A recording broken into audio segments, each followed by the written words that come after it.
अच्छा जी, अस्सलाम वालेकुम, वेलकम बैक बच्चों। हमने अभी तक हमारे पास मटेरियल कॉस्ट वेरिएंस जो है वो चेक किया था।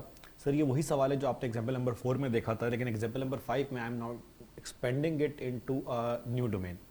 आपके पास पिछले सवाल में अगर आपको याद हो, बजट दिया हुआ था और आपको बोला गया था कि यार 5 लाख रुपए की कॉस्ट आएगी, and at the beginning of the year हमने प्लान किया था कि वी विल प्रोड्यूस 25,000 यूनिट्स, और इसी की बेस पर हमने इसको डिवाइड करके 20 रुपये पर यूनिट की जो है वो कॉस्ट कैलकुलेट की थी।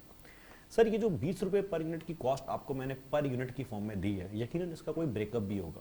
अब फॉर इंस्टेंस ये ब्रेकअप किस तरह से आया कि आपके मैनेजर ने आपसे पूछा कि सही है भाई, 20 रुपये पर यूनिट मेरी कॉस्ट आ रही है, मुझे ये बात तो समझ आती है, मुझे ये बताओ 20 रुपये पर यूनिट कॉस्ट आ क्यों रही है। तो फिर आपने अपने मैनेजर को बोला कि सर बेसिकली इस 20 रुपये पर यूनिट के पीछे की कहानी ये है कि हर एक प्रोडक्ट के अंदर, हर एक सिंगल यूनिट में हमारी कंपनी 2 किलो माल खर्च करती है, and this is our standard. ये हमारा बजट है, ये हमारा प्लान था, और हर यूनिट में 2 किलो खर्च करने के बाद 1 किलो की कॉस्ट आती है 10 रुपए।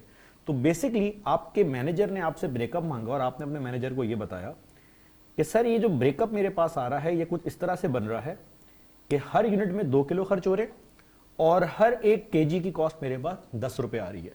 बेसिकली ये जो आपने अपने कॉस्ट को 2 हिस्सों में ब्रेक किया है, तो हुआ क्या कि आपने अपनी आउटपुट कॉस्ट को 2 सिंगल कंपोनेंट्स के अंदर, इनपुट के अंदर ब्रेक कर दिया। तो जिस तरह से हम वेरिएंस निकाला करते थे टोटल मटेरियल कॉस्ट का और हम पर यूनिट की बेस पे बात करते थे, वैसे ही ये वेरिएंस को अगर हम मजीद ड्रिल डाउन करने की जो है वो कोशिश करेंगे और ये चेक करेंगे कि यार सही है, हमने 20 रुपये कॉस्ट सोच के रखी थी और पिछले सवाल की तरह सेम सवाल का डाटा मैंने पिक किया है, हमारे पास एक्चुअल कॉस्ट आ रही थी 18.5, कम कॉस्ट आ रही थी, या तो कम आ रही होगी या ज्यादा आ रही होगी। अब सवाल यह है कि ये जो 1.5 रुपया हमारा बचा है, इसके बचने के प्रैक्टिकली 2 ही रीजन हो सकते हैं। सर एक रीजन तो ये हो सकता है कि पूरे साल के दौरान हमें एहसास हुआ कि हमारे एक यूनिट के अंदर जो 2 किलो खर्च होना था, बेसिकली 2 किलो खर्च नहीं हो रहा और हमारे पास रॉ मटेरियल अच्छी क्वालिटी का आ गया था, जिसकी वजह से हमारा यूजेज जो है वो कम हो गया, जिसकी वजह से हमारा वेस्टेज जो है वो कम हो गया। सिमिलरली या तो ये रीजन होगा या फिर ये रीजन होगा कि सर हमने 10 रुपये प्लान किया था, but due to a surplus production in market raw material prices गिर गई, तो हमें वही माल जो 10 का पड़ा करता था वो 19 रुपए का पड़ गया, सॉरी 9 रुपए का पड़ गया, 8 रुपए का पड़ गया, या दोनों रीजन का कोई ना कोई अमेलगमेशन होगा, लेकिन इसका नेट रिजल्ट मेरे पास ये निकला कि मेरे पास 1.5 रुपए बच गए। अब इसी बेस के ऊपर एग्जाम्पल नंबर 5 में मैं आपके सामने एक नया क्वेश्चन प्रेजेंट कर रहा हूं, और इस क्वेश्चन में एग्जामिनर ने आपको इन्फॉर्मेशन दी है, और इस दफा मैंने आपको किसी भी किस्म की एक्टिविटी बजटेड नहीं दी है। लाइक मैं आपको इस सवाल में बोल सकता था कि हमारी कंपनी ने प्लान किया हुआ है कि हमारी जो बजटेड प्रोडक्शन होगी दैट वुड बी 6,000 यूनिट्स, और वो 6,000 यूनिट्स की प्रोडक्शन का कॉस्ट ब्रेकअप आपको ये दिया हुआ है कि हर एक यूनिट के अंदर मैं 10 किलो माल खर्च करूंगा, सॉरी हर एक यूनिट के अंदर मैं 2 किलो माल खर्च करूंगा और हर एक केजी की कॉस्ट मेरे पास 10 रुपए आ रही होगी। अब क्योंकि मैंने आपको इस सवाल में पर यूनिट इंफॉर्मेशन प्रेजेंट करके दे दी है और ये पर यूनिट इन्फॉर्मेशन मेरे पास यहां पर आ गई है, इसलिए मुझे इस बात से फर्क नहीं पड़ता कि टोटल प्रोडक्शन यूनिट मेरे पास कितने हैं। उसका रीजन ये है कि एक्चुअल रिजल्ट्स को कंपेयर करने के लिए मैं वैसे भी ओरिजिनल बजट यूज नहीं करता, क्योंकि अगर आप इस सवाल में गौर करें तो at the end of the year मैंने 5,000 यूनिट्स का बजट बनाया है, तो मुझे यकीनन 5,000 यूनिट मैंने असल में खर्च किए हैं या 5,000 यूनिट प्रोड्यूस किए हैं, तो इसी वजह से मुझे ये प्रोडक्शन को कंपेयर करने के लिए एक नए बजट की जरूरत होगी। अच्छा, एग्जामिनर ने आपको कुछ इन्फॉर्मेशन और भी दी है, आपको कह रहा है जनाब हमने साल के एंड पे 5,000 यूनिट प्रोड्यूस किए हैं, 11,000 किलो माल हमने 5,000 यूनिट प्रोड्यूस करने के लिए खर्च किया है और 1,05,000 हमारे पास कॉस्ट आ रही है। सर अब मुझे ना इसका वेरिएंस जो है वो निकालना है, तो सबसे पहले तो मैं मटेरियल कॉस्ट वेरिएंस निकालूंगा जो मैं हमेशा से निकाला करता था, लेकिन अब हमने एक बात ये सीख ली है कि मटेरियल टोटल कॉस्ट वेरिएंस जो कि पर यूनिट की बेस पर आता है, it's actually a combination of 2 components, जिसमें एक में हम रेट की बात कर रहे हैं और एक में हम यूजेज की बात कर रहे हैं। हमारी जबान में, मैनेजमेंट की जबान में, हमारे इस वेरिएंस को प्यार से आउटपुट वेरिएंस बोला जाता है और इन दोनों वेरिएंसेस को हमारी जबान में प्यार से इनपुट वेरिएंस बोला जाता है। सर ये जो आउटपुट वेरिएंस हमारे पास आ रहा है इसको हमारी जबान में मटेरियल टोटल कॉस्ट वेरिएंस बोला जाएगा, और ये जो हमारे पास आ रहा है इसमें एक को रेट वेरिएंस बोलेंगे और एक को यूजेज वेरिएंस बोलेंगे। तो बेसिकली होगा क्या, पहले हम वेरिएंस निकाल रहे थे पर यूनिट की बेस पर, मोटा मोटा हिसाब लगा रहे थे। अब जो हम वेरिएंस निकाल रहे हैं वो वेरिएंस हम निकालेंगे इनपुट की बेस पर। हमारा जो भी आंसर आएगा वो आंसर हमारे टोटल वेरिएंस के साथ हमेशा मैच करना चाहिए। Reason being sir, rate variance basically हमारी कंपनी के प्रोक्योरमेंट डिपार्टमेंट की जिम्मेदारी होती है। तो हमारा प्रोक्योरमेंट डिपार्टमेंट बेसिकली ये चेक कर रहा होगा कि हमने सस्ता माल खरीदा कि महंगा माल बाय किया, और ऑब्वियसली उसके कोई ना कोई रीजन होंगे।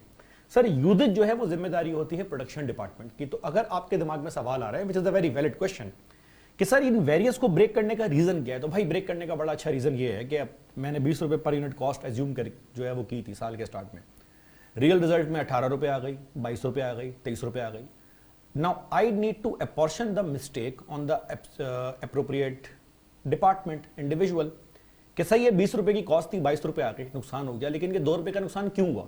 या तो 2 रुपए का नुकसान इसलिए हुआ है कि मैंने माल महंगा बाय किया, now this is the responsibility of procurement department. या तो 2 रुपए का नुकसान इसलिए हो गया कि मैंने यूजेज ज्यादा किया है, ये लोग तो सही काम कर रहे थे। तो आए जरा बारी बारी चेक करें, बजट आपके पास है, एक्चुअल रिजल्ट्स आपके पास हैं।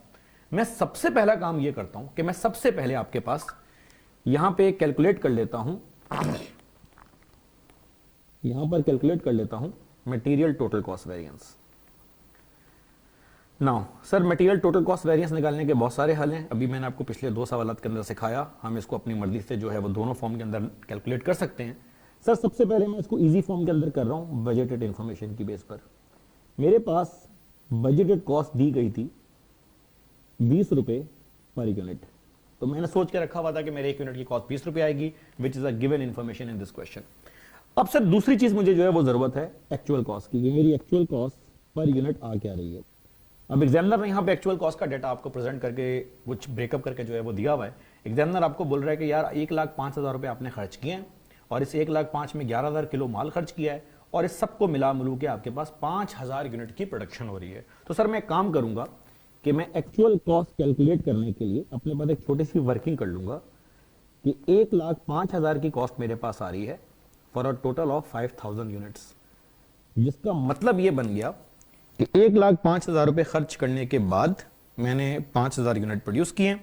तो मैं इसको जरा अपने कैलकुलेटर में अपने पास जो है वो चेक कर लेता हूं। तो सर मेरे पास पर यूनिट कॉस्ट आ रही है 21 रुपए की। तो ये बड़ा आसान हो जाएगा, सिंपल हो जाएगा मेरे पास कि 20 रुपया खर्च करना था और 1 यूनिट के ऊपर मैंने 21 रुपए खर्च किया। इसका मतलब कि मैंने कॉस्ट ज्यादा लगा दी है, तो मुझे हर यूनिट के ऊपर 1 रुपए का नुकसान हो गया। ये मेरे पास आ गया एडवर्स वेरिएंस।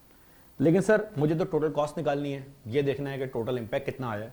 तो अगर हर यूनिट 20 रुपए के बजाय 21 रुपए का बन गया और हर यूनिट के ऊपर 1 रुपए का नुकसान हो गया, तो मैं इसको फैला दूंगा टोटल क्वांटिटी के ऊपर कि अगर हर यूनिट पे मैंने 1 रुपए का नुकसान किया है तो 5,000 यूनिट्स के ऊपर मेरा टोटल नुकसान 5,000 रुपए का बन रहा होगा। Now back to the original discussion, जो मैंने आपसे पहले बोला 20 रुपए का बनना चाहिए था, 21 रुपए का बन गया, जिसकी वजह से मुझे 5,000 का लॉस हो गया।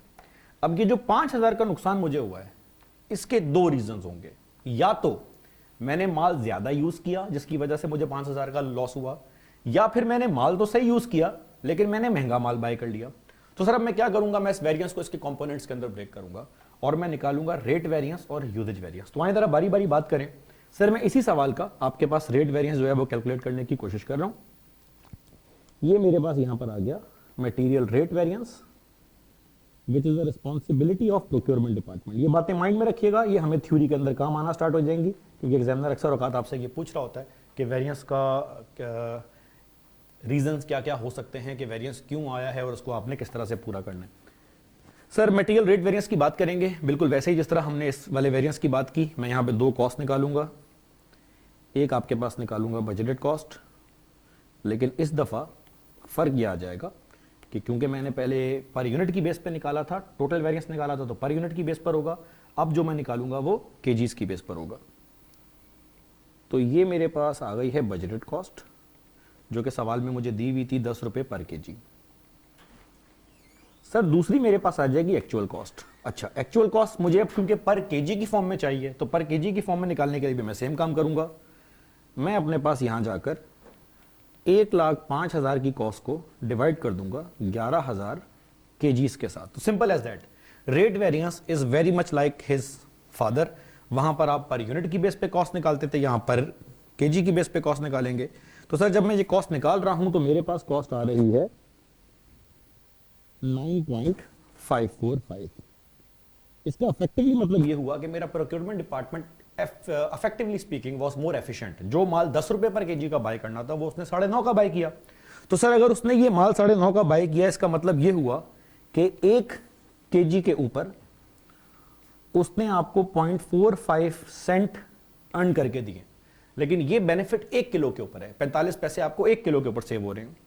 सर अगर 1 किलो के ऊपर 45 पैसे सेव हो रहे हैं तो टोटल मैंने माल बाय किया है पूरे साल में 11,000 किलो। तो इस 11,000 किलो के ऊपर मुझे कितनी बचत हो रही है?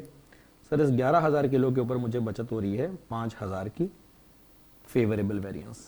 अब ये बड़ी मज़ेदार बात है, अगर आप गौर करें, अभी मैंने सवाल पूरा किया नहीं है, लेकिन अगर आप इस सवाल में गौर करें तो मुझे टोटल में साल के एंड पे 5,000 का नुकसान हुआ है।